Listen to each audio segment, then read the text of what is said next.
नमस्कार. आजचा आपला व्हिडिओ आहे आमचं दुकान म्हणजे शोरूम कुठे नक्की. त्याचं नाव स्वराज्य फर्निचर आहे आपलं शोरूमचं नाव आणि वारुंजी फाट्यावर आहे. वारुंजी कराड जे की चिपळूण हायवेला लागतं. समोर खुशबू ढाबा आहे आणि लेफ्ट साईडला आपल्याकडे शिवराज ढाबा आहे. तर अशा प्रकारे आपली सुरुवात ही मंदिरापासून होते दुकानाची. पार्टिकलमध्ये आपण मंदिरं कस्टमाइज करतो. तसेच सागवानी म्हणा, छोटी मोठी 2x3ची म्हणा सागवानी आणि छोटी ऑफिससाठी दुकानांमध्ये लागणारे छोटेफार डिझाईन्स आपण देवाराचे ठेवतो. तसेच कपाट म्हणा, सोफा, लोखंडी कपाट, प्लायची कपाट आपण ठेवतो. लोखंडी कपाटांमध्ये पण भरपूर व्हरायटी आहेत आपल्याकडे.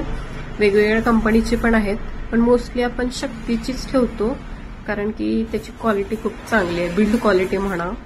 तसेच वुड बेस मधली आहेत, रेग्युलर मधली.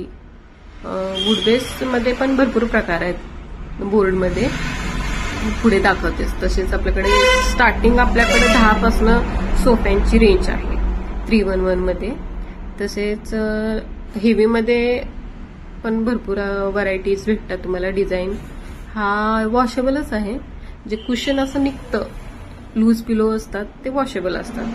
हा सीटला प्लाय आहे. ह्याला प्लाय म्हणजे काय, इथं प्लाय असतो. तसंच बेल्ट फॉर्मॅटमध्ये पण भेटतो. कोणाला स्टोरेज पाहिजे तर तसं स्टोरेज भेटतो.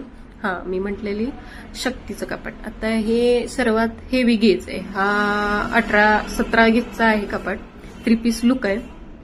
आवाज ह्या शक्तीच्या कपाटांमध्ये हलक्यातला हलकं जरी घेतलं तरी उघडताना आवाज वगैरे येत नाही. कर्कश असा आवाज किंवा गंज म्हणा. लॉकचं क्वालिटी चांगली असते. हे डबल डोअरचं आहे. हे असं लोखंडीमध्ये येतं आणि लोखंडीमध्ये ठरलेला पॅटर्न असतो. त्यात काही कस्टमाइज आपण करत नाही. आणि बघितलं तर वुड बेसमध्ये आपण कस्टमाइज हवं तसं हवं त्या साईजमध्ये बनवतो. आता हे उघडते ते CNC कपाट आहे वुड बेसमधलं. ह्याचं पण फिनिशिंग लुक बघू शकता. 2 साईडला स्टोरेज भेटतात बॉक्स आणि प्लस मिडलमध्ये ड्रेसिंग. 6x6.5 ह्याची साईज असते. यामध्ये कलर भरपूर भेटतात. तसंच हे रेग्युलर वुड बेस आहे. आता मगाशी दाखवलं व्हाईट अँड ब्लॅक वाला ते केरळ बोर्ड मधलं, हे गुजरात बोर्ड मधलं फरक असतो. आता हे सोफे रेग्युलरच आहे.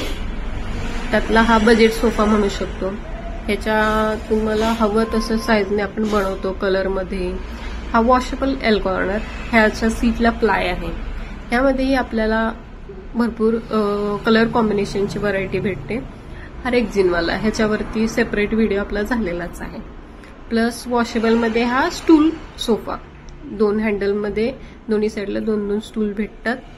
प्लस याला पण सीटला प्लाय आहे. हा कस्टमरच्या डिमांडनुसार बनवलेला आहे. त्यांना फ्रेश सोफा पाहिजे होता. फ्रेश म्हणजे काय, कलर कॉम्बिनेशन फ्रेश हवं होतं. तसंच त्यांच्या घरात हॉलमध्ये पिलर बाहेर आलेला होता एका साईडला. मग तसं त्यांना कटिंग करून असं शेप दिलाय जेणेकरून फिट बसेल सोफा. तसेच हा रेग्युलरमध्येच आहे पण लॉन्जर सोफा म्हणतो आपण. तसेच आपण MRCच्या चेअर्स ठेवतो हेवीतल्या. प्लस टीपॉय बघू शकता. शक्यतो आपण सागवानी, प्लायमध्ये, काचेमध्ये ठेवतो. पण रिक्वायरमेंट जास्त करून सागवानींची आहे. आम्ही जिथं आपलं शॉप आहे तिथे कस्टमरला जरा हेवी हवं असतं आणि सागवानी कसं टिकायला चांगलं असतं. तसेच बेड आपल्याकडं 6,000 पासून सुरुवात आहे. त्यातले हे बॉक्स बेड म्हणा किंवा लोखंडी हायड्रोलिकमध्ये 5x6.5 मध्ये भेटतात. ह्यामध्ये पण कस्टमायझेशन होतं. प्लस रेग्युलर कपाट हे रेग्युलर आहे. प्लस आपल्याकडे स्टडी टेबल, डायनिंग टेबल्स सागवानीच ठेवतो आपण डायनिंग. प्लस थोडंफार स्टीलमध्येही असतं. सागवानी, रबरवूड, पावडर कोटिंग स्टीलमध्ये, शू रॅक आणि हे इथून सगळं रेग्युलरमध्ये मटेरियल असतं. त्याची कॉस्टिंग कमी असते.